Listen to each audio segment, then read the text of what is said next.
Hello and welcome to the case study of copyright and the computer regulations governing technology. This is the story of St. Regis.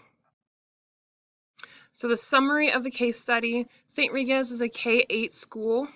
It is a rural area and is serving 420 students. High school students are bused to the city, which is about 25 miles away. Mr. Keith Sample is the principal. This is his third year, and he's trying to keep improving his approval status because he was an outsider that came into this community. He is trying to move the school towards technology-based, so they bought 20 computers.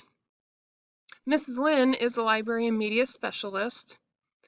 The PTA helped pay for the software for the computers and will be doing so for the next 2 years. Mrs. Brandon and Mrs. Williams are two third grade teachers that order 2 programs each for their classrooms. Mrs. Lynn decided to buy flash drives because she wanted to copy programs for all the teachers to use, so in her belief that this will save the school money. The PTA president helped in copying these programs. Mrs. Brandon, once she was brought the copies, brought it to Mr. Sample's attention that there's a copyright violation. So in summary, Mr. Sample, the principal of a rural K-8 school, St. Regis, was informed that the librarian/media specialist, Mrs. Lynn, has copied software for teachers illegally and must decide how to address the situation while keeping stakeholders content. So let's look at the legal and ethical issues. The legal issue is copywriting. Copyright is a legal term that gives permission to copy material. If you copy the software that's only meant for one computer, that is illegal. So such is the case as what Miss Lynn did. She made a violation of that copyright. This takes away the author's profits and alters the value of the product.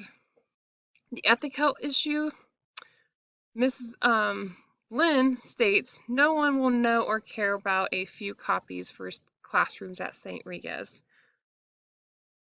Mrs. Brandon, however, is choosing to stand up to the ethical and the morally right decisions instead of taking the easy road of just copying programs.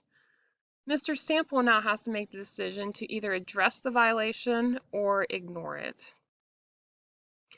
Either way, a relationship is going to alter no matter what path he chooses. So the important facts and the unknowns. For the people, we have Mr. Sample, the principal, Mrs. Lynn, the librarian and media specialist, Mrs. Brandon and Mrs. Williams, the third grade teachers, Mrs. Evans, who was the PTA president. Some unknowns we don't know are which teachers asked for the copy programs, the demographics of the population, the culture of the school pertaining copyright. So was copying material a norm, or was it not? The school board policies of the copyright, what do they have in place? Some more for the place. We know it's at St. Regis. We know it's a K-8 school. We know the high school is in the city. It serves 420 students. It's a rural community. It has 2 grocery stores, 1 drugstore, and a few small businesses. The unknowns are the economic demographic of the population, the condition of the building, and what improvements do they need. Is the computers one of many things they need to have done, or was this the last thing? Another subject is the program itself. So there's a small education program with 2 special education teachers. There's 1 library media center. PTA is heavily involved in the community.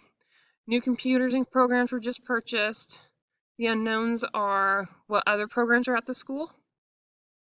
So the stakeholder evaluation.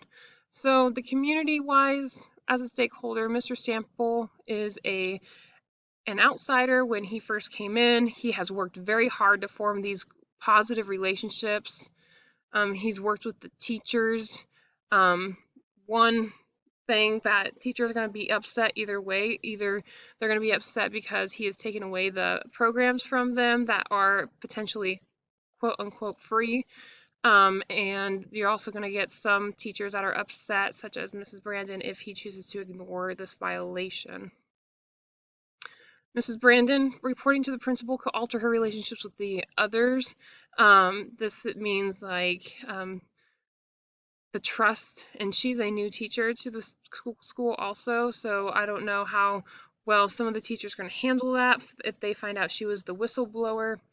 The PTA, their willingness to approve the violation is concerning. They were okay with this. They might be upset. And also the school-wide, they might face some severe financial penalties. So what are some possible options? Option 1, he could ignore the violation and just let them keep on copying. This could alter his reputation of a guy who is letting anything slide, just as long as it saves the school money. Do whatever you want, even if it violates the law. Some of the consequences that would be faced if you chose option 1, Mrs. Brandon could leave because she is uncomfortable with the ethical and moral values of the school. The school could be caught and be severely fined. Mr. Sample could be fired because he knew about it. Mrs. Lynn could be fired because she was the one that performed the action. And option 2, we have Mr. Sample suspends Mrs. Lynn until he addresses the superintendent and school board. They discuss the situation and they talk about the PTA's involvement. Potentially, they could fire Mrs. Lynn. They need to seek legal consultants with their school attorney. Some of the consequences are the community is upset with the suspension or firing of Mrs. Lynn because she is a veteran at that school. Like I said, she's local. The PTA refuses to help purchase other material because they are upset for the financial burden that they're now going to have to come up with more programs. You could lose some PTA members because they are upset. Option 3, Mr. Sample tells Mrs. Lynn to stop the copyright infringement, have her turn over all the programs to him, inform the superintendent, either purchase more software now or put it on the table for the next year. Reach out to the authors for permission to copy. Sometimes authors will let you in certain circumstances. Keep an ethical, if he chooses this, he'll be able to keep an ethical reputation in providing the teachers the resources they will need. He would need to train the staff about copyright and what the school policy is, so this would not happen again. Introduce the school's policy if unknown. Some of the consequences are Mrs. Lynn and Mrs. Brandon's relationships are altered. The PTA is upset, and the school has to buy more programs, thus they have to spend more money. However, I believe this is the best choice out of all 3 of them. This is a great learning experience for everyone, and even though there are some consequences, I believe this is a better route for Mr. Sample. So, how to implement option 3. Meet with Mrs. Lynn. Discuss the consequences that the school could go through if they're caught, and discuss that there might be some consequences for her. Inform the superintendent over the issue. Go over, make sure there's no legal procedures they need to do. Train the staff right away, making sure the next in-service that this is one of your top subjects of not to copyright and what it means and what it could mean for the school if they were caught. Meet with the PTA, discuss how this was wrong.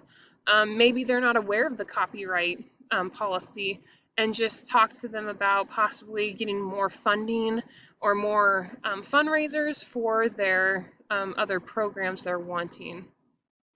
This is the case study, and I hope you enjoyed it. Thank you.